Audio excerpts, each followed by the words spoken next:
దేవుని యొక్క మందిర నిర్మాణంలో అశ్రద్ధ నిర్లక్ష్యం వహించి దైవ సంబంధమైన కార్యక్రమాలని నిర్లక్ష్యం చేసి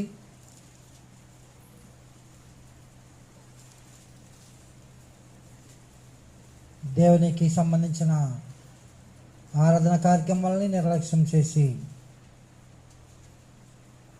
వాళ్ళ యొక్క సొంత పనుల్లో నిమగ్నమై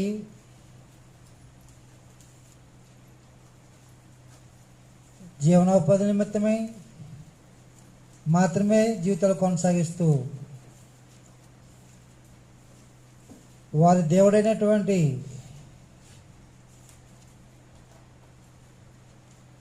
యెహోవా వారి పితరుల పట్ల ఆయన జరిగించిన ఆశ్చర్యకరమైన మేళ్లను మరిచి నిరీక్షణ లేని వారై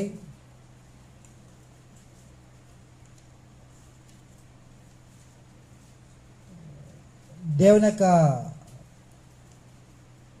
దైవ సంబంధమైన కార్యక్రమాలని మరిచి ఆత్మ సంబంధమైన నిద్ర లో ఉన్నవారిని మేలు కలుపటానికి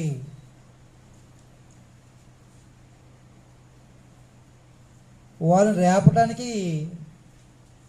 ఈ దినవృత్తాంతాల గ్రంథము రాయబడింది.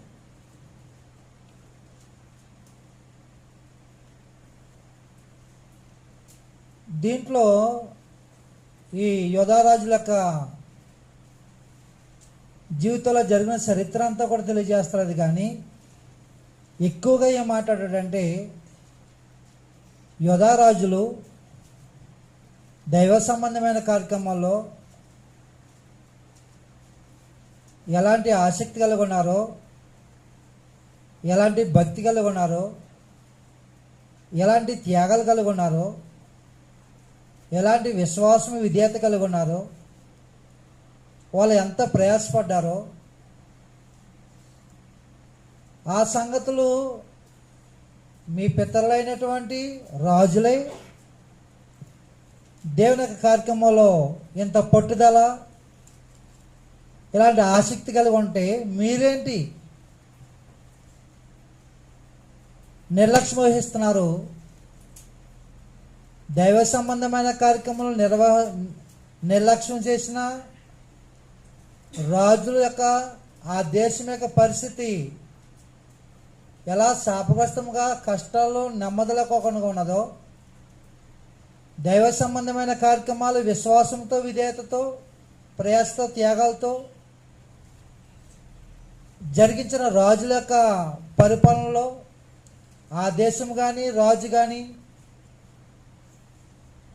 ఎలాంటి నెమ్మది కలిగి ఉన్నాడో ఆ సంగతులు దీంట్లో చర్చిస్తున్నాడు 2 గ్రంథాల్లో. కాబట్టి మొదటి దినవృత్తాంతాల్లో 13వ అధ్యాయంలో దావీదు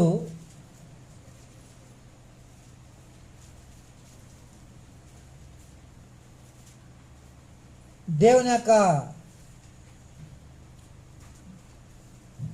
కార్యక్రమాల్లో ఎలాంటి ఆసక్తిని కనుపరిచాడో వాళ్ళకు దావీదును మొట్టమొదటిగా పరిచయం చేస్తూ ఉన్నాడు. 13వ అధ్యాయంలో అయితే దైవ సంబంధమైన కార్యక్రమంలో అపశృతి జరిగినంత మాత్రాన మీ రాజైన మీ తండ్రి అయిన దావీదు దైవ సంబంధమైన కార్యక్రమాలు నిర్లక్ష్యం చేశాడంటే నిర్లక్ష్యం చేయలేదు.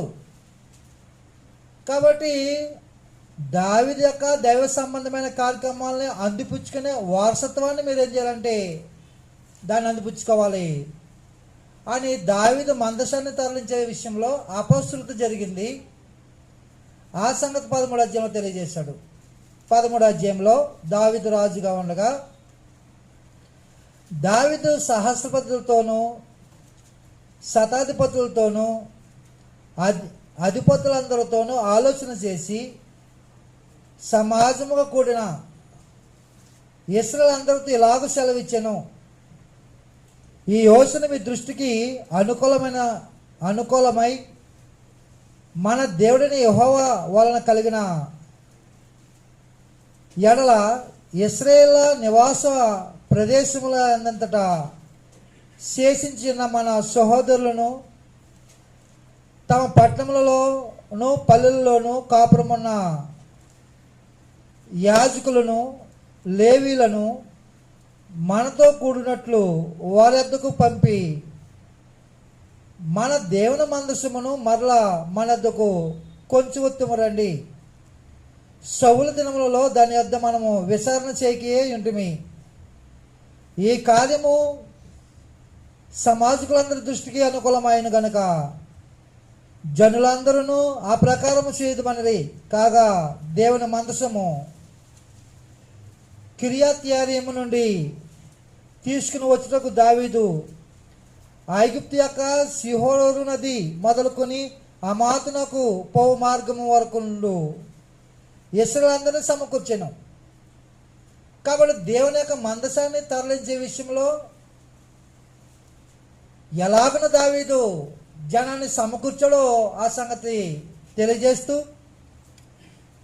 కెరూబుల మధ్య నివాసము చేయు దేవుడిని యెహోవా నామము పెట్టబడిన ఆయన మందసమును యోధాలో నుండి కిర్యతాము అనబడిన బాలా నుండి తీసుకుని వచ్చుటకై అతడును ఇశ్రాయేలులందరూ అతడికి పోయేది. వారు దేవుని మందసమును ఒక కొత్త బండి మీద ఎక్కించి అభినాదాబు ఇంటి నుండి తీసుకుని వచ్చిరి. ఉజ్జాయిను అహూయును బండిని తోలిరి.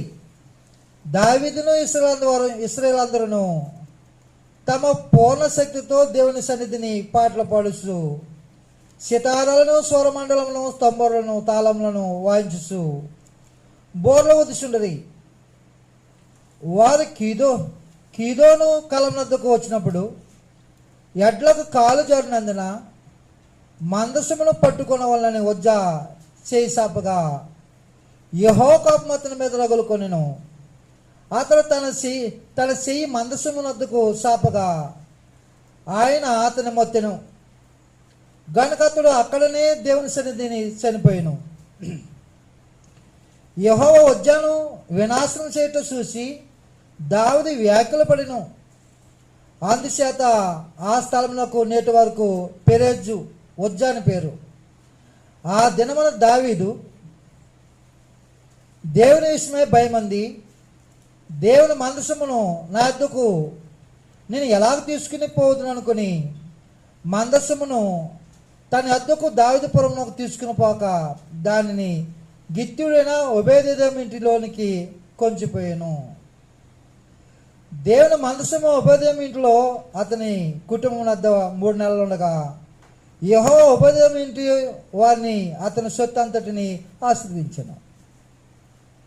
కాబట్టి దైవ సంబంధమైన కార్యక్రమాల్లో దావీదు తీసుకున్న తొందరపాటు నిర్ణయం ఎన్ని వేల మందిని సమకూర్చాడంటే 2 సమూయేలు గ్రంథంలో దేవుని మందసాన్ని తరలించే విషయంలో అతని ఆసక్తి. 2 సమూయేలు గ్రంథము 6వ అధ్యాయంలో 1వ వచనం చూసినట్లయితే, తరువాత దావీదు ఇశ్రాయేలులో 30,000 మంది శూరులను సమకూర్చుకుని ఈ మందసాన్ని తరలించే కార్యక్రమంలో ఎంతమందిని సమకూర్చుకున్నాడంటే 30,000 మంది. 30,000 మంది అంటే ఎన్ని గ్రామాలు ఉంటారు? ఒక గ్రామానికి 5,000 మంది ఉంటారు. ఒక గ్రామానికి పంచాయతీ కావాలంటే 5,000 మంది. 30,000 మంది శూరులు అయితే ఒక 6 గ్రామాలకు సంబంధించిన జనాభా 30,000 మంది శూరులను పెట్టుకుని దైవ సంబంధమైన కార్యక్రమాన్ని తన వద్దకు తీసుకునే వచ్చే విషయంలో ఆయన చూపిన ఆసక్తి, ఆ సంగతి ఇక్కడ మాట్లాడాడు. ఏం చేస్తున్నాడు చూడండి, 2వ వచనము. బయలుదేరి కెరూబుల మధ్య నివసించు సైన్యములకు అధిపతి యెహోవా అని తన నామం పెట్టబడిన దేవుని మందసమును ఆ చుట్ట నుండి తీసుకుని వచ్చుటకై తన యొద్దనున్న వారందరితో కూడా బయలా యెహూదాలో నుండి ప్రయాణమాయను. వారు దేవుని మందసమును కొత్త బండి మీద ఎక్కించి గిబియాలో ఉన్న అభిదాము ఇంటిలో నుండి తీసుకుని రాగా అభినాదాబు కుమారులు ఉజ్జయు అహుయును ఆ క్రొత్త బండిని తోలిరి. దేవుని మందసము గల బండిని గిబియాలోని అభినాదాబు ఇంటి నుండి తీసుకుని రాగా అహు దాని ముందర నడిచెను. దావీదును ఇశ్రాయేలులందరూ సర్వవృక్షము కర్రతో చేయబడిన నానా విధములైన సితారాలను, స్వరమండలములను, తంబులను, మృదంగములను, పెద్ద తాళములను వాయించు యెహోవా సన్నిధిని నాట్యమాడుచుండిరి. దైవ సంబంధమైన కార్యక్రమంలో దావీదు యొక్క ఆసక్తి. కాబట్టి మీ పితరుడైనా లేకపోతే మీ తండ్రి అయినా దావీదు దేవుని యొక్క మందసాన్ని తరలించే విషయంలో ఆయన చూపిన ఆసక్తి, ఆయన తరలించే విధానంలో ఆయన ఏర్పాటు చేసిన ఆ సైన్యము, ఆయన ఆసక్తి ఏం చేసిందంటే నాట్యం ఆడాడు ఆయన.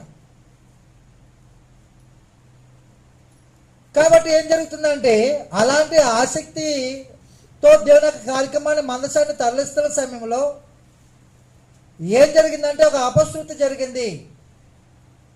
ధర్మశాస్త్ర ప్రకారంగా మందసాన్ని తరలించాలి, కానీ భక్తి ఏం చేసిందంటే లేఖనాలను పరిశీలన చేయకోకుండా చేసింది.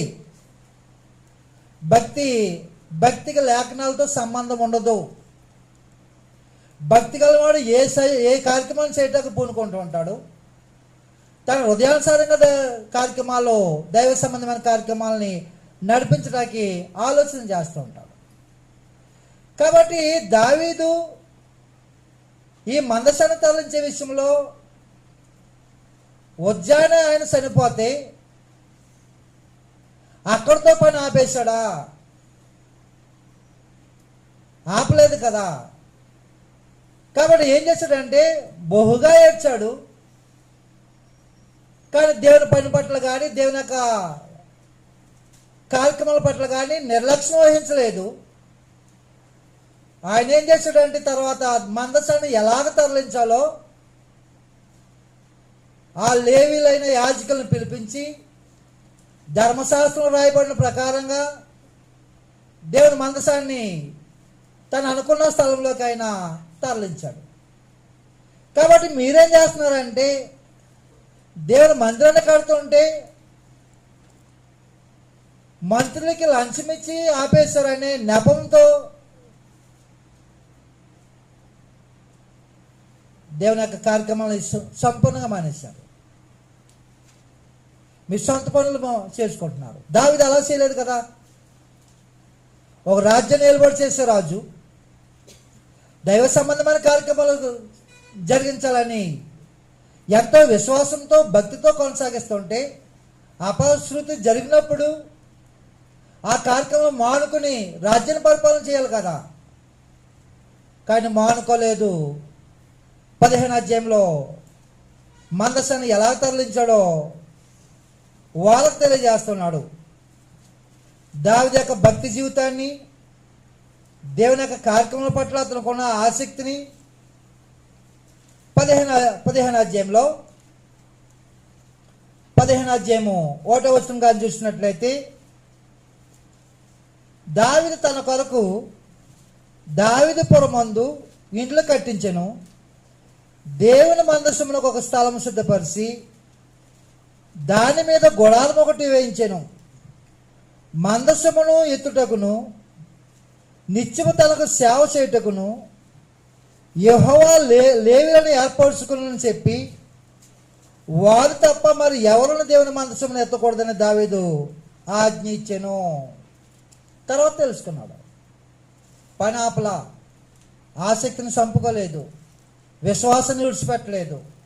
శ్రమ వచ్చింది కాబట్టి, కష్టం వచ్చింది కాబట్టి, దుఃఖం వచ్చింది కాబట్టి నేను చేసే కార్యక్రమానికి ఒక వ్యక్తి ప్రాణం పోయింది కాబట్టి ఇక ఆపేసుకుందామని అనుకున్నాడంటే ఆపేసుకుందామని అనుకోలేదు. కానీ ఏం చేశాడంటే మరలా ఆ మందసాన్ని ఎలాగ తరలించాలని సంగతులని విచారణ చేసి, అది నాకు ఎంత భక్తి ఉన్నప్పుడు కూడా, నాకు ఎంత సంపద ఉన్నప్పుడు కూడా నా ఉద్దేశ ప్రకారంగా దాన్ని తరలించకూడదని లేవుల చేత దాన్ని విచారించి తెలుసుకున్న తర్వాత దానికి లేవుల్ని ఏర్పాటు చేశాడు. 2వ వచనంలో, మందసమును ఎత్తుటకును నిత్యము తనకు సేవ చేయుటకును యెహోవా లేవులను ఏర్పరచుకొనెను అని చెప్పి, వారు తప్ప మరి ఎవరున్న దేవుని మందసం ఎత్తకూడదని దావీదు ఆజ్ఞ ఇచ్చెను. అంతటి దావీదు తన యెహోవా మందసమునకు సిద్ధపరిచిన స్థలంలోకి దాన్ని తీసుకుని వచ్చుటకై ఇశ్రాయేలందరినీ యెరూషలేమునకు సమాజము కూర్చెను. అహరోను సంతతి వారిని, లేవీలైన కహాతీ సంతతి వారి అధిపత్యగు ఉరియలును వారి బంధువుల 120 మందిని, మొరారీలో అధిపతి అయిన ఆశేను వారి బంధువులు 220 మందిని, గేర్షోను సంతతి అధిపత్యగు యోవేలును వారి బంధువుల్లో 130 మందిని, ఎలీసాపాను సంతతి వారికి అధిపత్యగు షెమయాను వారి బంధువుల్లో 200 మందిని, హెబ్రోను సంతతి వారికి అధిపత్యగు ఎలియేలును వారి బంధువుల్లో 80 మందిని, ఉజ్జేల్ సంతతి వారికి అధిపత్యగు అమినాదాబును వారి బంధువుల్లో 112 దావీదు సమకూర్చెను. అంతటి దావీదు యాజకులైన సాదోకును అబియతారును, లేవీలను ఉరియేలు, ఆశేలు, యోవేలు, షెమయా, ఏలియేలు, అమినాదాబు అని వారిని పిలిపించి వారితో ఇట్లనెను, లేవీల పితరుల సంతతులకు మీరు పెద్దలై ఉన్నారు. ఇంతకు ముందు మీరు ఇశ్రాయేలు దేవుడిని యెహోవా మందసమును మోయక ఉండుట చేతను మనము మన దేవుడిని యెహోవా యొద్ద విధిని బట్టి విచారణ చేయకుండా చేతను ఆయన మనలో నాశనం కలుగు చేసెను. కావున ఇప్పుడు మీరును మీ వారిని మిమ్మల్ని మీరు ప్రతిష్ఠించుకుని నేను ఆ మందసములకు సిద్ధపరిచిన స్థలంలోకి దాన్ని తేవలను. అప్పుడు యాజకులను, లేవీలను ఇశ్రాయేలు దేవుడిని యెహోవా మందసమును తెచ్చుటకై తమను తాము ప్రతిష్ఠించుకున్నది.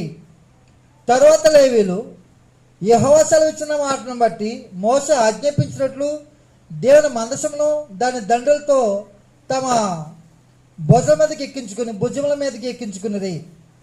అంతలో దావీదు, మీరు మీ బంధువులకు పాఠకులను పిలిచి స్వరమండలములు, సితారాలు, తాళములకు వాద్య విశేషములతో గంభీర ధ్వని చేస్తూ సంతోషంతో స్వరమెత్తి పాడినట్లు ఏర్పాటు చేయడని లేవీల అధిపతులకు ఆజ్ఞ ఇచ్చెను. కాబట్టి మందసాన్ని ఎలాగ తరలిస్తున్నారో, దావీదు దేవుని విషయంలో ఎంత జాగ్రత్త తీసుకున్నాడో ప్రతి సంగతి నాకు స్పష్టంగా బోధ చేస్తున్నాడు. కాబట్టి దేవుని మీద ఆసక్తిని వాళ్ళకి రేపుతున్నాడు, వాళ్ళని ప్రేరేపిస్తున్నాడు. దేవుని మందిరాన్ని కట్టడానికి వాళ్ళు ప్రోత్సహిస్తున్నాడు, ధైర్యపరుస్తున్నాడు. కాబట్టి హగ్గై గ్రంథంలో 2వ అధ్యాయంలో దేవుని మందిరాన్ని కట్టడానికి వాళ్ళు ధైర్యపరుస్తున్నాడు. 2వ అధ్యాయము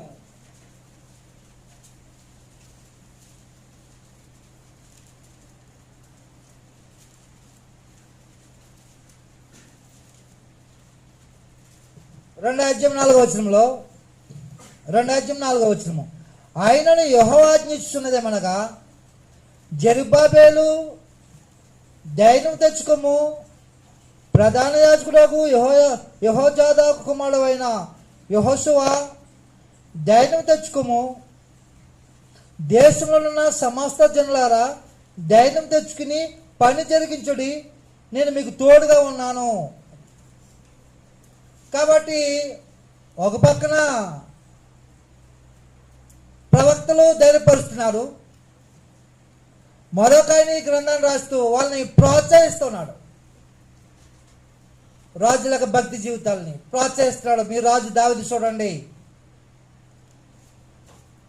కాబట్టి దావీదు ఏం చేశాడో అని చెప్తే, దావీదు యొక్క భక్తి జీవితాలు చెప్తే యోధా జాతి ప్రజలు తూసా తప్పకుండా పని చేయటానికి వాళ్ళు పూనుకుంటారు.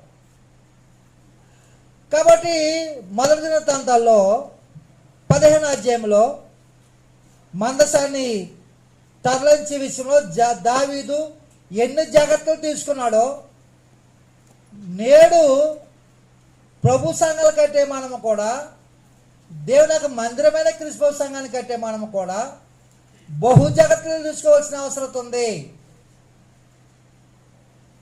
15వ అధ్యాయము 35వ వచనంలో 35వ వచనము దావీదు, క్షమించండి 25వ వచనము, 15వ అధ్యాయము 25వ వచనము, దావీదును ఇశ్రాయేలు పెద్దలను సహస్రాధిపతులను యెహోవా నిబంధన మందసమును ఓబేదెదోము ఇంట్లో నుండి తెచ్చుటకై ఉత్సాహముతో పోయిరి. యెహోవా నిబంధన మందసమును మోయు లేవీయులకు దేవుడు సహాయం చేయగాక. వారు 7 కోడెలను 7 పొట్టేలను 7 గొర్రె పొట్టేలను బలులుగా అర్పించిరి. దావీదును మందసమును మోయు లేవీయులందరూ పాటకులను పాటకుల పనికి విచారణకర్తయగు కెన్యాను సన్నపు నారతో నేయబడిన వస్త్రము ధరించుకుని ఉండిరి. దావీదును సన్నపు నారతో నేయబడిన ఎపోదును ధరించి ఉండెను. ఇశ్రాయేలందరూ ఆర్భాటము చేసు కొమ్ములు బొర్రలు ఊదుసు తాళములు కొట్టుసు స్వరమండలము సితారాలు వాయించు యెహోవా నిబంధన మందసము తీసుకుని వచ్చిరి. యెహోవా నిబంధన మందసము దావీదు పురంలోనికి రాగా సౌలు కుమార్తె అయిన మేకాలు కిటికల నుండి చూసి రాజైన దావీదు నాచిమాటయు వాయించుటయు కనుకొని తన మనసులో అతన్ని హీనపరిచెను. సౌలు కుమార్తె హీనపరిచిందంట. పని ఆపేశాడా? పని ఆపలా. అవమానం చేస్తే పని ఆపేస్తారు, అవమానంగా మాట్లాడితే పని ఆపేస్తూ ఉంటారు. కాబట్టి దావీదు యొక్క జీవితంలో దేవుని యొక్క మందసాన్ని తరలించే విషయంలో అపస్తులత జరిగినప్పుడు కూడా దైవ సంబంధమైన కార్యక్రమాలు జరిగించే విషయంలో ఎన్ని జాగ్రత్తలు తీసుకున్నాడో మీ రాజైన మీ దావీదు, మీ దేశానికి రాజైన దావీదు, ఆయన వారసత్వాన్ని మీరు ఏం చేసుకోవాలి? మీరు అందిపుచ్చుకోవాలి. కాబట్టి వాళ్ళ విశ్వాసం వాళ్ళని ఏం రేపుతున్నాడు అంటే, మీ దావీదు యొక్క సంతానం నుంచి వచ్చిన వాడే సింహాసనం కూర్చోవాలి, దావీదు యొక్క సంతానం వచ్చిన వాడే రాజ్యాన్ని ఏర్పాటు చేయాలి. కాబట్టి మందసాన్ని వాళ్ళ 15వ అధ్యాయంలో మందసాన్ని తరలించారు. 16వ అధ్యాయంలో దేవునికి కృతజ్ఞతలు తెలియజేస్తున్నారు. అంతేకాకుండా ఆ మందసం మీదట నిత్యము జరిగించవలసిన కార్యక్రమం విషయంలో దావీదు తీసుకున్న జాగ్రత్తల కోసం మాట్లాడుతున్నాడు. నిత్యము కూడా ఏం జరగాలో అక్కడ తెలియజేస్తున్నాడు 16వ అధ్యాయంలో. ఈ ప్రకారము వారు దేవుని మందసమును తీసుకుని వచ్చి దావీదు దాని కొరకు చేయించిన గుడారము నడుమున దాన్ని ఉంచి దేవుని సన్నిధిని దహన బలులను సమాధాన బలులను అర్పించిరి. దహన బలులను సమాధాన బలులను దావీదు అర్పించి చాలించిన తరువాత అతడు యెహోవా నామమున జనులను దీవించి పురుషులేమి స్త్రీలేమి ఇశ్రాయేలందరిలో ఒక్కొక్కరికి ఒక రొట్టెను ఒక బత్యమును ఒక ద్రాక్ష పండ్లు ఆడను పంచిపెట్టును. మరి అతడు యెహోవా మందసమును ఎదుట సేవ చేసు ఇశ్రాయేలు దేవుడిని యెహోవాను ప్రసిద్ధి చేయుటకును వధించుటకును ఆయనకు స్తోత్రములు చెల్లించుటకును లేవీల్లో కొందరిని నియమించెను. వాళ్ళ ఆసాపు అధిపతి జకరియా, అతని తరువాత వాడు యెహీయేలు, సిమ్రామోతు, యెహీయేలు, మత్తిత్యా, ఎలియాబు, బెనయా, ఒబేదెదోము, యెహీయేలు అను వారు స్వరమండలమును సితారాలను వాయించుటకై నియమింపబడిరి. ఆసాపు తాళములను వాయించువాడు, బెనయా, యహజీయేలు అను యాజకుడు ఎప్పుడునూ దేవుని నిబంధన మందసం ఎదుట బోర్లు ఊదువారు. ఆ దినమందు యెహోవాను స్తుతి చేయ విసారణ ఏర్పరిచి దావీదు ఆసాప్ చేతికిని వాని బంధువుల చేతికిని దాన్ని అప్పగించాను. ఆ స్థుతి విధమేమనగా, కాబట్టి ఆ మందసం దగ్గర దావీదు ఏర్పాటు చేసిన కార్యక్రమాల్లో వారు స్థుతి చేశారంట. ఆ స్థుతి విధమేదనగా తెలియజేస్తున్నాడు. యెహోవాకు కృతజ్ఞతలు చెల్లించుడి, ఆయన నామమును ప్రకటన చేయుడి, ఆయన కార్యముల జనంలో తెలియజేయడి, ఆయన గురించి పాడి ఆయన కీర్తించుడి. ఎంత ఆదరణ, ఎంత ప్రోత్సాహము. కాబట్టి ఎందుకు కీర్తించాలో ఆ సంగతులను వాళ్ళకి జ్ఞాపకం చేసుకుంటూ వచ్చేస్తున్నాడు. వాళ్ళు పాడుతున్నారు, యెహోవాకు కృతజ్ఞతలు చెల్లించుడి, ఆయన నామమును ప్రకటన చేయుడి, ఆయన కార్యములను జనంలో తెలియజేయడి, ఆయన గురించి పాడుడి, ఆయన కీర్తించుడి, ఆయన అద్భుత క్రియలను గురించి సంభాషణ చేయడి. ఎన్ని కార్యక్రమాలు మాట్లాడుతున్నారు చూసారా?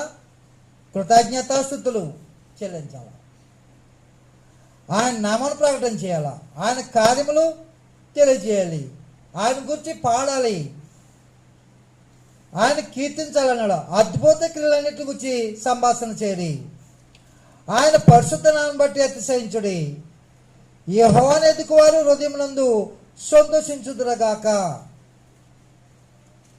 కాబట్టి దైవ సంబంధమైన కార్యక్రమాలని జరిగించడానికి దావీదు ఏర్పాటు చేస్తే దేవుని ఎలాగన ఆయన నామాన్ని స్తుతి చెల్లిస్తున్నారో ఆ సంగతులు తెలియజేస్తున్నారు. 16వ అధ్యాయంలో యెహోవాను ఆశ్రయించుడి, ఆయన బలమును ఆశ్రయించుడి, ఆయన సన్నిధిని నిత్యము వెతుకుడి, ఆయన దాసులను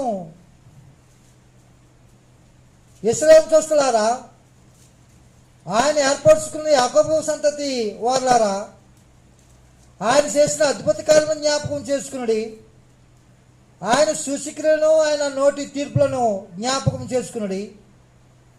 ఆయన మన దేవుడిని యెహోవా, ఆయన తీర్పులు భూమి అంతటా జరుగుతున్నవి. మీ సంఖ్య కొద్దిగాను మీరు స్వల్ప సంఖ్య గల జనులుగాను కానాను దేశంలో అన్యులుగా ఉండగా కొలవబడిన స్వాస్థ్యముగా దాన్ని నీకు ఇచ్చేదనని ఆయన అబ్రహాంతో చేసిన నిబంధనను, ఇస్సాకుతో చేసిన ప్రమాణమును ఏర్పాటును నిత్యము జ్ఞాపకం చేసుకున్నాడు. ఏమి జ్ఞాపకం చేసుకోవాలో ఏమి జ్ఞాపకం చేసుకోకూడదా అని తెలియజేస్తున్నాడు ఆయన. కాబట్టి ఏమి జ్ఞాపకం చేసుకోవాలి దేవుని పిల్లలు? ఆయన చేసిన కార్యంలో జ్ఞాపకం చేసుకోవాలి. కాబట్టి మనం ఏం జ్ఞాపకం చేసుకుంటాం? అనేకమైన జ్ఞాపకం చేసుకుంటాం. ఆ పుట్టినరోజు జ్ఞాపకం చేసుకుంటాము, ఆ చనిపోయిన రోజు జ్ఞాపకం చేసుకుంటాము, పెళ్లి రోజులు జ్ఞాపకం చేసుకుంటాము.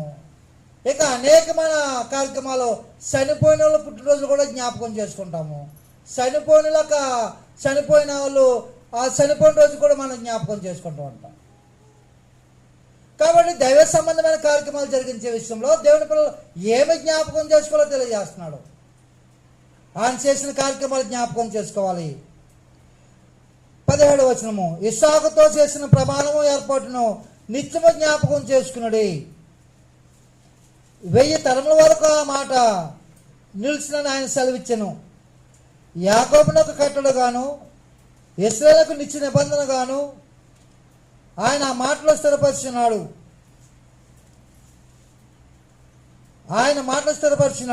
వారు జనము నుండి జనమునకును రాజ్యం నుండి రాజ్యమునకును తిరుగులాడుచుండగా నేను అభిషక్తిని వారిని ముట్టవలదనియు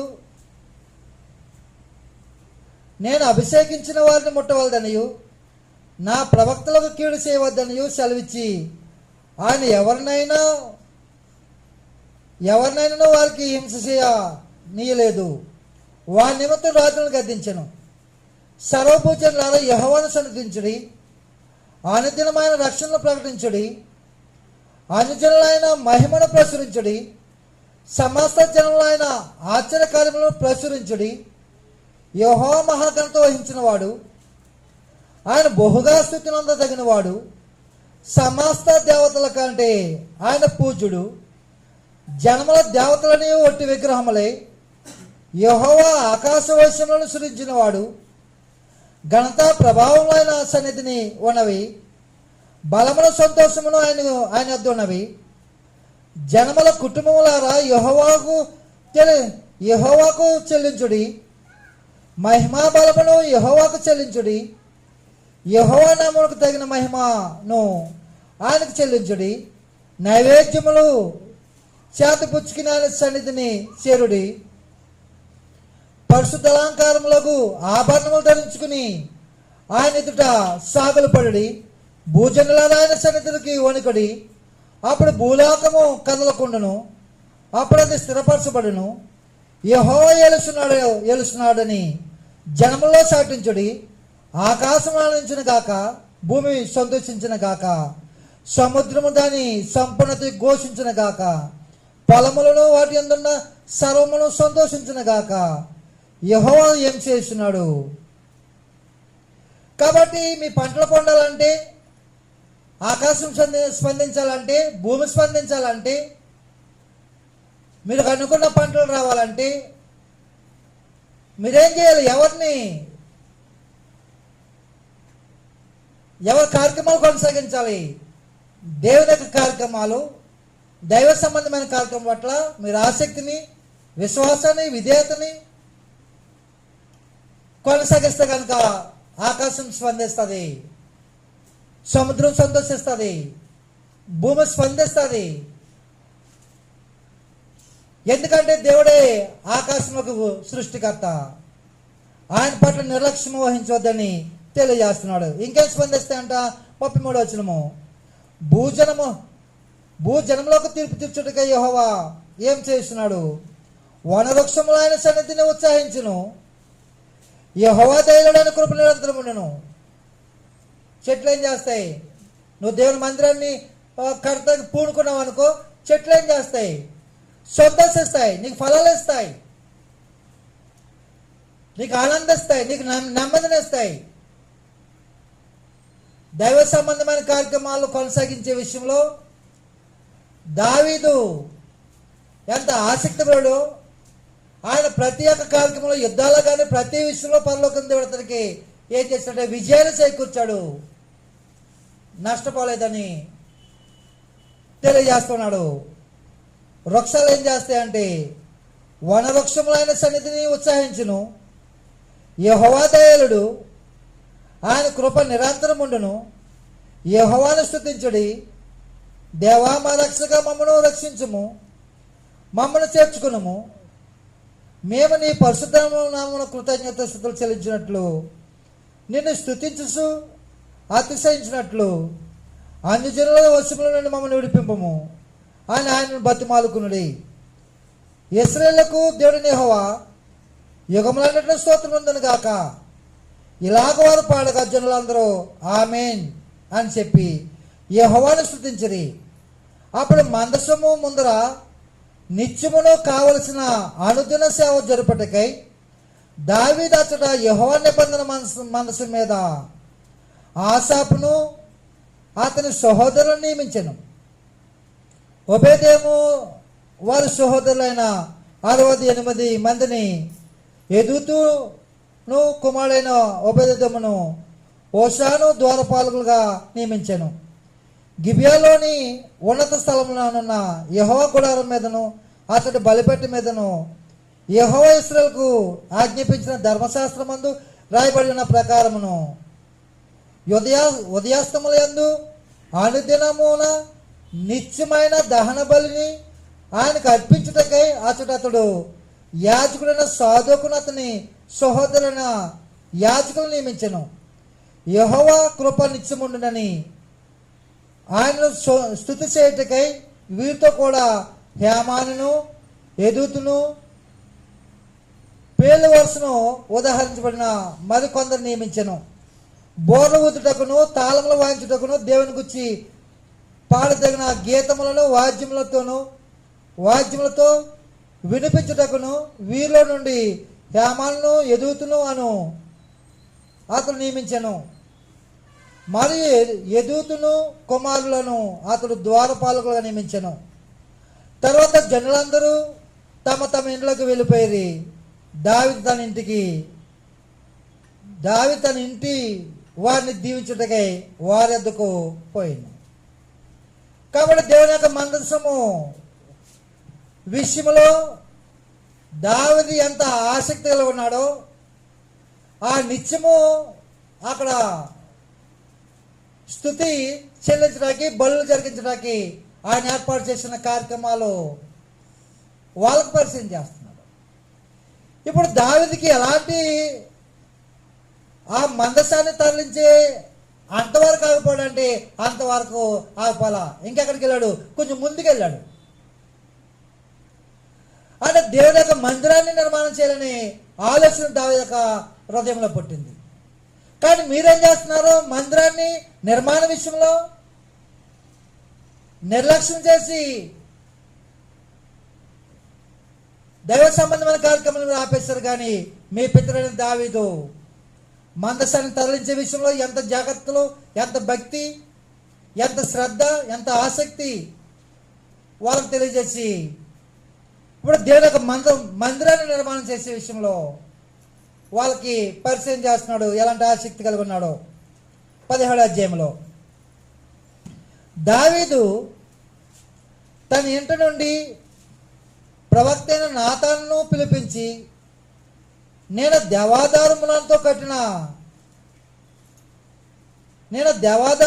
కట్టబడిన నగరంలో నివాసం చేస్తున్నాను. యెహోవా నిబంధన మందసము తెరల చోటన ఉన్నదని చెప్పగా, నాతాను దేవుడు నీకు తోడై ఉన్నాడు, నీ హృదయమందున్నదంతా చేయమని దావీదుతో అనెను. కాబట్టి తన హృదయమందున్నట్టుగా చేయమన్నాడు. ముందేం జరిగింది? వచ్చేసి చనిపోయాడు. ప్రవక్తను అడిగితే ప్రవక్త ఏమన్నాడంటే, నీ హృదయంలో ఏమందో అలా చేయి, దేవుడు నీకు తోడై ఉన్నాడు అని చెప్తే దేవుడు వెంటనే స్పందించి సమాచారాన్ని పంపించాడు దావీదుకి.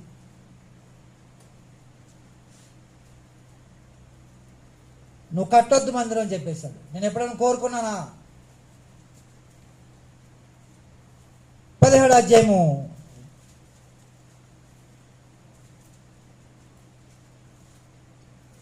11వ వచనం కానీ చూసినట్లయితే,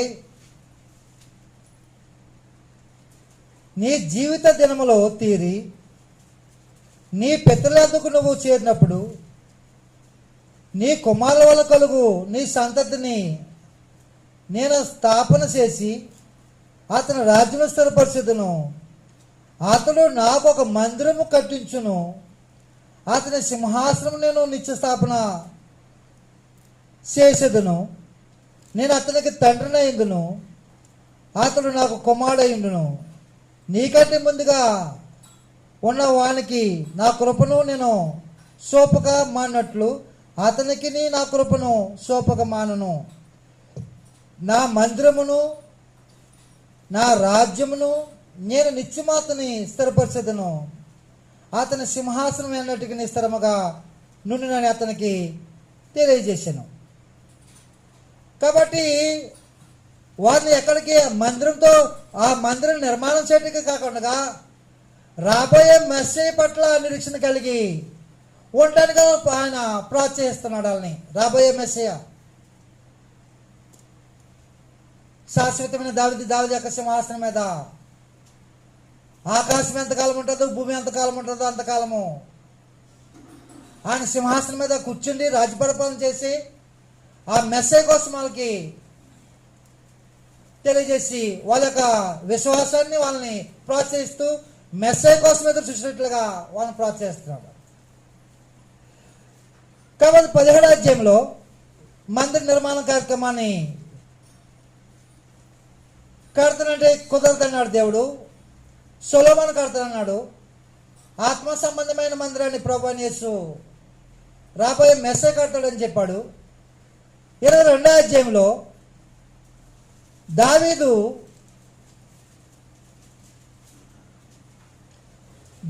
దేవుని యొక్క మందిరం కొరకు ఆయన సమకూర్చిన వస్తువులు తెలియజేస్తున్నాడు. మరియు దేవుడిని యెహోవా నివాస స్థలం ఇదే అని ఇశ్రాయేలు అర్పించు దహన బలులకు పీఠం ఇదే అని దావీదు సెలవిచ్చెను. తర్వాత దావీదు ఇశ్రాయేలు దేశమందుండు అన్యజాతి వారిని సమకూర్చుడని ఆజ్ఞ ఇచ్చి దేవుని మందిరంను కట్టించుటకై రాళ్ళు చెక్కువారిని నియమించెను. వాకుల తలుపులకు కావలసిన మేకులకేమి శీలలకేమి విస్తారమైన ఇనుమును తోసు సఖ్యము కానంత విస్తారమైన ఇత్తడని ఎంచ 40 కానన్ని దేవాధారములను దావీదు సంపాదించెను అన్నాడు. కాబట్టి దావీదు దేవుని యొక్క మందిరం కొరకు ఎంత ప్రయాసపడుతున్నాడో, ఎంత కష్టపడుతున్నాడో, ఎంత శ్రమ పడుతున్నాడో ఆ సంగతి తెలియజేస్తూ ఉన్నాడు. కాబట్టి వాళ్ళు రేపడానికి దావీదు యొక్క భక్తి జీవితాన్ని, సొలొమోను యొక్క భక్తి జీవితాన్ని వాళ్ళకు సంపూర్ణంగా వివరిస్తున్నాడు. కాబట్టి కొనసాగుదాం. కొంచెం టీ తాగుదాం. చదివేద్దామా? 4 గంటల వరకు, 1/4 గంట కదా ఉంది, చదివేసుకోవచ్చు. మీకు తెలిసిన సంగతులు ఇవి.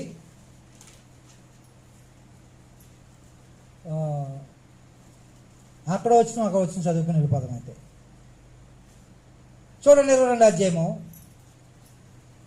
తాను దేవుని యొక్క మందిరం పట్ల ఆసక్తి ఉంటేనే చేయగలదము. ఒకళ్ళు నడిపిస్తే నడిచేది కాదు, ఒకళ్ళు గెండితే పోయేది కాదు. భక్తి గలవాడికి ఆటంకాలు అడ్డులు వస్తే ఆత్మ సంబంధమైన వాడు చేందు పుచ్చుకుంటే ముందుకెళ్ళిపోతాడు. ఆసక్తి లేని వారికి ఎంత ప్రోత్సహించినా ముందుకెళ్ళే పరిస్థితి కాదు. వీళ్ళకి ఆసక్తి లేదా? ఒకనాడు ఆసక్తిగా ఉన్న వాళ్ళే, కానీ నిర్లక్ష్యం ఉంది. దేవుని యొక్క మందిరం పట్ల నిర్లక్ష్యమే తప్ప వాళ్ళు ప్రోత్సహించే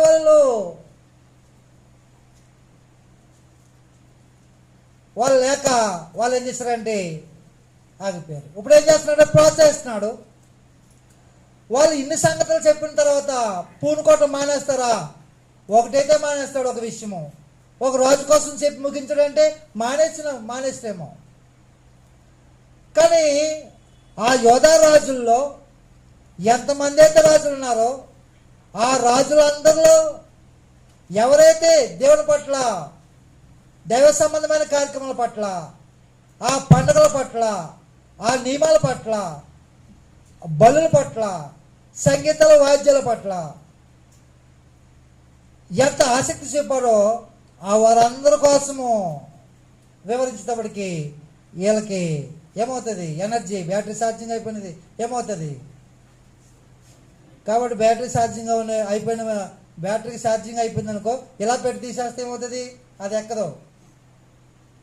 ఒక 4 గంటలు 5 గంటలు ఉంటుంది కదా, ఆ నైట్ అంతా ఛార్జింగ్లో పెడితే ఎక్కుతుంది. అలాగే వీళ్ళకి ఏం చేస్తున్నాడు? ఛార్జింగ్ ఎక్కిస్తున్నాడు. వాళ్ళని రేపుతున్నాడు. కాబట్టి ఒక మందసం చెప్పి దావీదు జీవితాన్ని ముగించలేదు. దావీదు చేసిన అనేకమైన క్రియలు మాట్లాడతా తన భక్తి జీవితాన్ని మాట్లాడుతున్నాడు. దేవుడు తన భక్తి జీవితాన్ని కొనసాగిస్తున్నప్పుడు, దైవ సంబంధమైన కార్యక్రమం పట్ల విశ్వాసంతో ఆసక్తితో కొనసాగిస్తున్నప్పుడు దేవుడు అతని జీవితంలో వచ్చిన విజయాల కోసం మాట్లాడుతున్నాడు. ఆయన రాజుకున్నంత కాలము ఆ దేశం ఎంత నెమ్మదిగా ఉందో, ఆ రాజు ఎంత ఆనందంగా సంతోషంగా ఉన్నాడో, ఆ ప్రజలంతా సంతోషంతో ఉన్నారో, దైవ సంబంధమైన కార్యక్రమంలో ప్రజలతో పాటు రాజు కూడా ఎంత ఆనందంగా సంతోషంగా ఉన్నారో, అలాగే దైవ సంబంధమైన కార్యక్రమాల పట్ల ఆసక్తి కలిగి ఉంటే మీరు కూడా అలాగ ఉంటారని వాళ్ళు ప్రోత్సహిస్తున్నారు. కాబట్టి 4వ వచనంలో 5వ వచనంలో, నా కుమారుడు సొలొమోను పిన్న వయసు గల లేతవాడు, యెహోవాకు కట్టబో మందిరము దాని కీర్తిని బట్టి అందమును బట్టి సకల దేశంలో ప్రసిద్ధి చెందినట్లుగా అది చాలా ఘనమైనదే ఉండవలను. కాక దానికి కావలసిన సాధన రాసిన సిద్ధపరచని చెప్పి దావీదు తన మరణమునకు ముందు విస్తారముగా వస్తువులను సమకూర్చి ఉంచెను. విస్తారముగా సంపాదించేశాడు. విస్తారముగా దైవ సంబంధమైన దేవుని యొక్క మందిర నిర్మాణానికి కావలసిన వాటన్నిటిని విస్తారంగా సంపాదించేశాడు.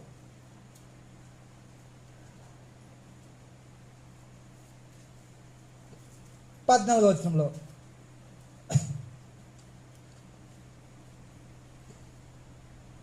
అధ్యాయము,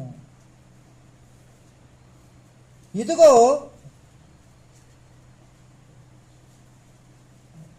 ఆరు నుంచి చదివేసుకుందామండి.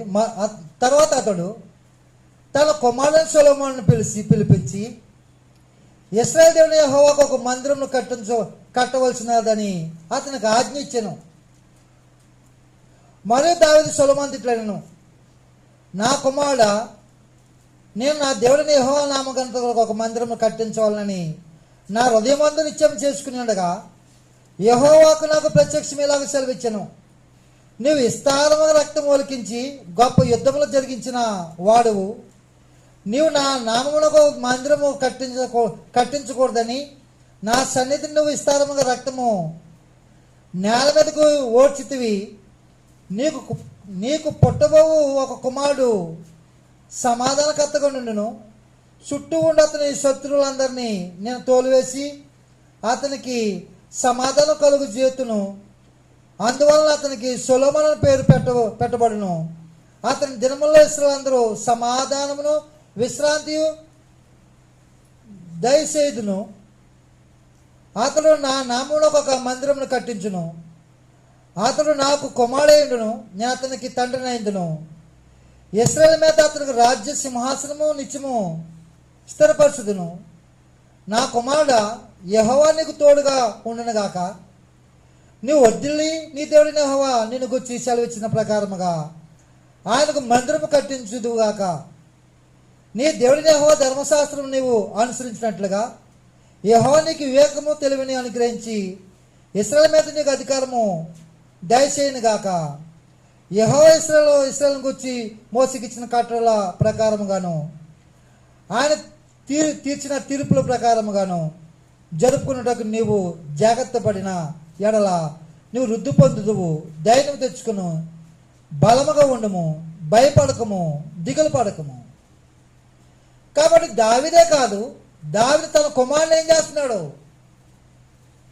నా తర్వాత నువ్వు రాజువి, రాజ్యాన్ని బాగా నిలబడి చేయాలని చెప్తలేదు, కానీ నువ్వు నా తర్వాత రాజు అవుతావు. కాబట్టి దైవ సంబంధమైన కార్యక్రమం అంటే దేవుని యొక్క మందిర నిర్మాణంలో పరలోకం దేవుడు నాకు తెలియజేసిన సంగతి నీకు తెలియజేస్తున్నాను. జాగ్రత్తలు తీసుకో, ధర్మశాస్త్రాన్ని అనుసరించు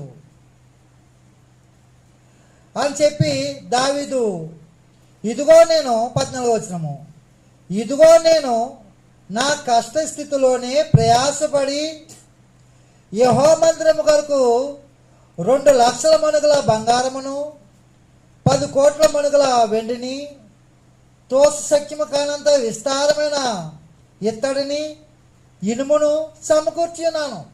ఎలా సమకూర్చాడు? కలుగుండి ఇచ్చాడా? కలుగుండి సమకూర్చాడా? కాదు. చెప్తున్నాడు, నా కష్టస్థితిలోనే ప్రయాసపడి అది ఇలాగిస్తే అలా చేయటము చాలా సులువు.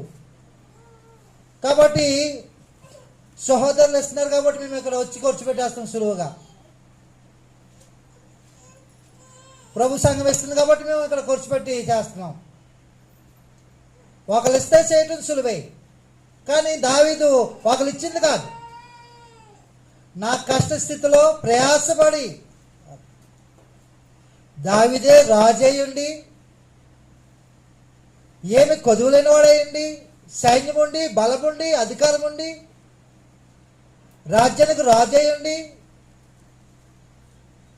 తాను రాజ్య పరిపాలన చేసుకుని సుఖ సంతోషాలతో సుఖభాగాలతో ఉండవలసిన రాజు దేవుని యొక్క మందిరం యొక్క పని నిమిత్తము, దానికి కావలసిన ప్రతి వస్తువుల నిమిత్తము, తాను కట్టలేని మందిరం కోసము ఎలా ప్రయాసపడుతున్నాడు, ఎంత కష్టపడుతున్నాడు. తాను కట్టడం మందిరము ఎవరు కడతాడని చెప్పాడు దేవుడు?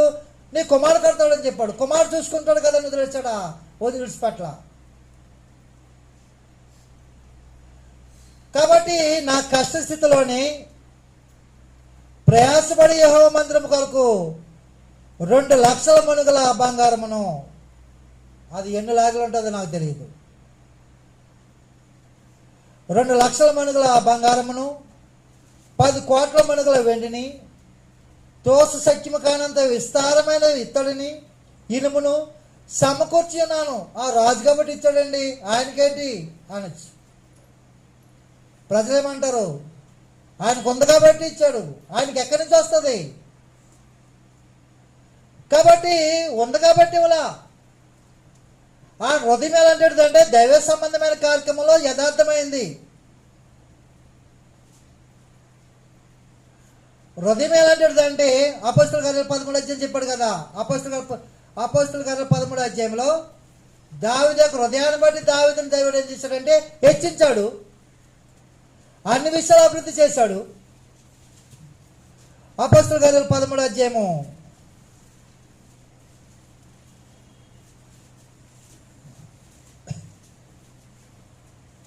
22వ వచనంలో, తరువాత అతనిని తొలగించి, ఎవరిని? సౌలును తొలగించి దావీదును వారికి రాజుగా ఏర్పరచును.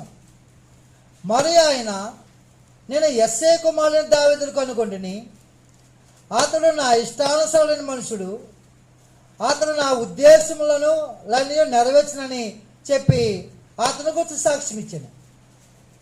కాబట్టి దావీదు యొక్క హృదయాన్ని ఎరిగిన దేవుడు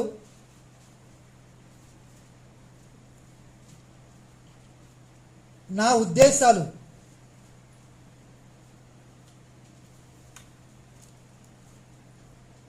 నెరవేర్చేవాడు, నా ఇష్టానుసారుడు.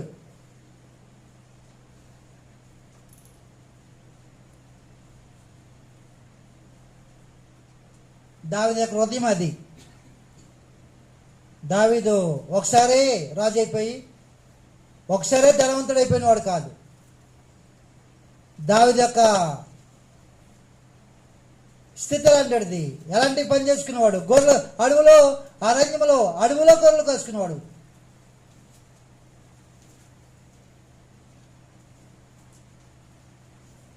అడవిలో గొర్రెలు కాసుకునేవాడు. ఆ హృదయ స్థితిని బట్టి దేవుడు ఏం చేశాడంటే దావీదుని రాజుగా ఏర్పాటు చేసుకున్నాడు. కానీ దావీదు ఎలాంటి వాడు అంటే దేవుని మీద ఆనుకున్నవాడు.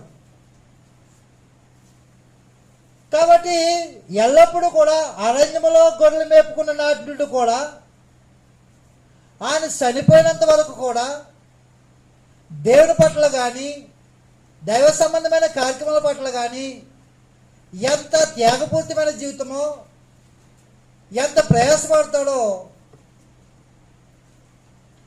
కాబట్టి దావీదుని దేవుడు హెచ్చించాడు. కాబట్టి నా కష్ట స్థితిలోనూ ప్రయాసపడి నా దేవుని మందిరం కోసము ఎంత సమకూర్చాడో ఈ సంగతులు చెప్తే వాళ్ళ యొక్క ఆత్మ సంబంధమైన జీవితాలు రేపబడతాయా లేదా?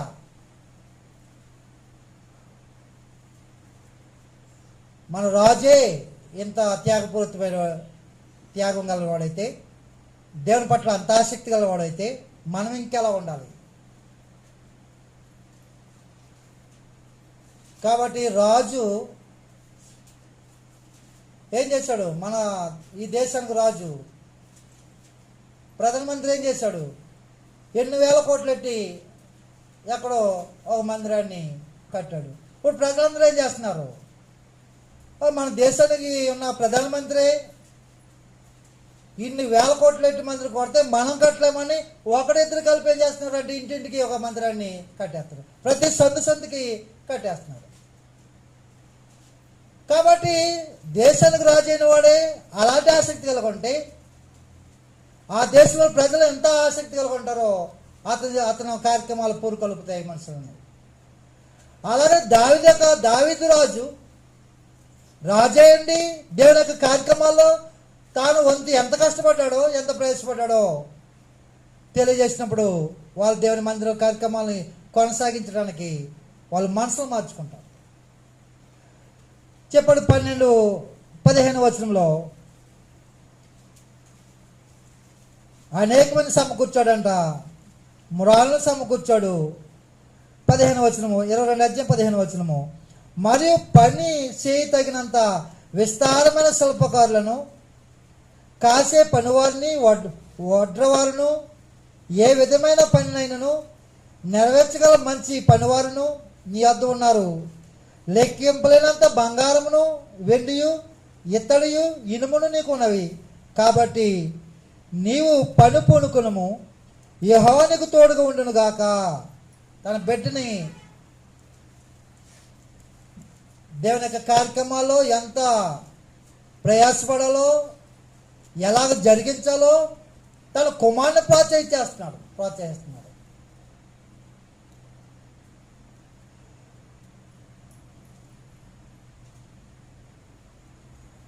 23 అధ్యాయం కూడా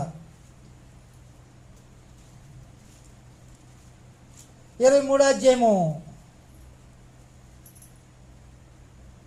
దేవుని యొక్క మందిరంలో కార్యక్రమాలని జరిగించడానికి లేవీయులని ఎలాగనే ఏర్పాటు చేశాడో 23,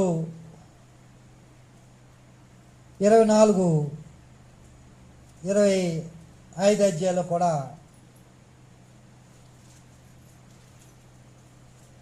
దేవుని యొక్క మందిరంలో కార్యక్రమాలు జరిగించడానికి ఎంత క్రమంగా ఏర్పాటు చేశాడో 23 అధ్యాయం తెలియజేస్తున్నాడు. 23 అధ్యాయం, దావీదు 7 నిండిన వృద్ధుడైనను గనుక అతడు తన కుమారుడు సొలొమోనును ఇశ్రాయేలు రాజుగా నియమించెను. మరియు అతడు ఇశ్రాయేలు అధిపతులందరినీ, యాజకులను, లేవీలను సమకూర్చెను. అప్పుడు లేవీలు 30 సంవత్సరం మొదలుకొని అంతకు పై వయసు గలవారు కవిలో చేర్చబడిరి. వారి సంఖ్య 38,000 పురుషులు. వీరిలో 24,000 మంది యెహోవా మందిరపు పని విచారించేవారు గాను, 6,000 మంది అధిపతులుగాను న్యాయాధిపతులుగాను ఉండరి. 4,000 మంది ద్వారపాలకులుగా నియమబడిరి. మరి 4,000 మంది స్తుతి చేయు నిమిత్తమై దావీదు చేయించిన వాద్య విశేషములతో యెహోవాను స్తుతించేవారుగా నియమింపబడిరి. స్తుతి పాటలు పాడటానికి, సంగీతాలు వాయించడానికి ఎంతమందిని? 4,000 మంది సంగీతాలు వాయిస్తే, పాటలు పాడితే ఆ ధ్వని ఎలా ఉంటుంది? ఎక్కడ మీరు 2-3 పాడుతుంటేనే ఈ ఆవరణం అంతా వైబ్రేషన్ వస్తుంది ఒక రకంగా. మరి 4,000 మంది 4,000 మంది పాటలు పాడితే పక్క దేశాలు ప్రాంతాలు ఏమైపోతాయి? గజగజ వణుకుపోతాయి.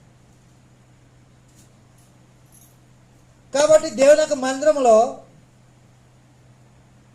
దైవ సంబంధమైన కార్యక్రమాలని జరిగించడానికి దావీదు ఎలాగో క్రమంగా ఏర్పాటు చేశాడో ఈ సంగతులు తెలియజేస్తున్నాడు 23వ అధ్యాయంలో. 23వ అధ్యాయం 24వ వచనం చూసినట్లయితే, వీరు తమ పితరుల ఇంటి వారిని బట్టి లేవీలుగా ఎంచబడిరి.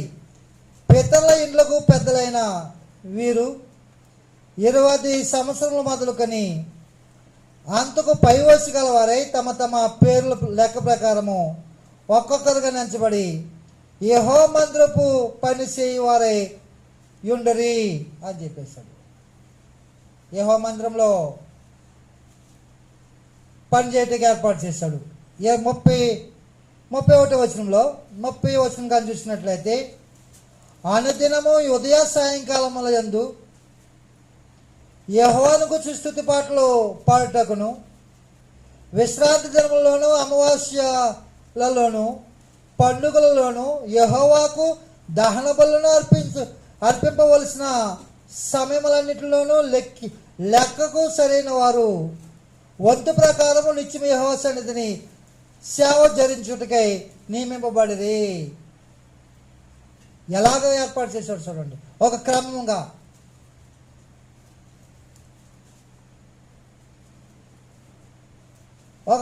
ఏర్పాటు చేశాడు సమస్త కార్యక్రమాలు జరగటానికి. 31వ వచనము, సమాజపు గుడారంలో కాపాడుటను పరిశుద్ధ స్థలంలో కాపాడుటయు యెహోవా మందిరపు సేవతో సంబంధించిన పనులలో వారి సహోదరులకు అహరోను సంతతి వారికి సహాయం చేయుటయు వారికి నియమబడిన పని అయి ఉండెను అని చెప్పేశాడు. కాబట్టి ఇంత చరిత్ర ఆదాము దగ్గర నుండి దావీదు వరకు, దావీదు నుండి యోధారాజుల యొక్క భక్తి జీవితాలన్నీ చర్చిస్తున్నాడు. అంటే వారిని ఆత్మ సంబంధంగా ప్రోత్సహించడానికి, దేవుని మందిరం పట్ల, దైవ సంబంధమైన కార్యక్రమాల పట్ల మీరు శ్రద్ధ కలిగి ఉంటే, ఆసక్తి కలిగి ఉంటే, దేవుని యొక్క పనిలో మీరు పూనుకొని పని చేస్తే కనుక దేవుడు ఏం చేస్తాడంటే ఆకాశవాణి లేపుతాడు, ఒకరిని లేపుతాడని అని చెప్పాడు కదా ధర్మశాస్త్రంలో. కాబట్టి దేవుని మందిర నిర్మాణం కొరకు ఏం చేస్తున్నాడంటే వాళ్ళు ప్రోత్సహిస్తున్నారు. ఇది ఈ 2 పుస్తకాలు తెలియజేసిన సంగతులు, ప్రాముఖ్యమైన సంగతులు. మనం చదువుకుంటే మనకి చాలా సంగతులు అర్థమవుతూ ఉంటాయి. మీరు చదవలేరు కాబట్టి ఇక్కడైతే ఖచ్చితంగా ఇష్టమున్నా లేకపోయినా వెళ్ళేదాకా కూర్చోవాలి, చదివింది ఖచ్చితంగా వినాలి. కాబట్టి ఇక్కడ ఖచ్చితంగా మనం చదువుకోవాలి. అలా చదువుకుందాము, ముగించుకుందాము. రేపు మళ్ళా కొడుకుని చదువుకుంటూ వెళ్ళిపోవటమే. ఈ 2 పుస్తకాలు కూడా అక్కడక్కడక్కడ. ఓకే అండి, అందరికన్నా